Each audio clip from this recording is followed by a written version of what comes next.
15 September रोजी पुन्हा एकदा अपघाताचा थरारक प्रसंग घडला।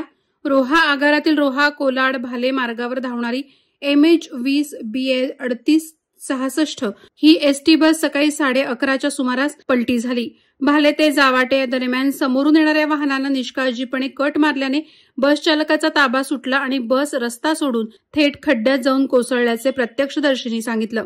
या भीषण अपघाताच्या वेळी बसमध्ये एकूण 8 प्रवासी होते। त्यात भाले येथील 4 विद्यार्थी शाळेत जात होते, त्यांच्यासोबत एक शिक्षक आणि इतर 3 प्रवासीही होते। सुदैवानं मोठी जीवितहानी टळली असली तरी सर्व प्रवासी किरकोळ जखमी झालेत। अपघातानंतर घटनास्थळी ग्रामस्थ धावून आले। भाले ग्रामपंचायतीचे सरपंच, सदस्य आणि अधिकारी यांनी तातडीनं घटनास्थळी भेट देऊन जखमींची विचारपूस केली। जखमींना स्थानिक डॉक्टरांकडून तातडीनं प्रथमोपचार करण्यात आले असून त्यांची प्रकृती स्थिर आहे। अचानक घडलेल्या या घटनेने परिसरात भीतीचं वातावरण निर्माण झालं असून प्रवाशांच्या सुरक्षेचा प्रश्न पुन्हा एकदा ऐरणीवर आला आहे। वादळवारा लाईव्हसाठी गौतम जाधव, इंदापूर। नवी मुंबई व रायगड जिल्ह्यातील ताज्या बातम्या आणि घडामोडींसाठी सबस्क्राईब करा वादळवारा लाईव्ह चॅनल आणि दाबा बेल आयकॉन।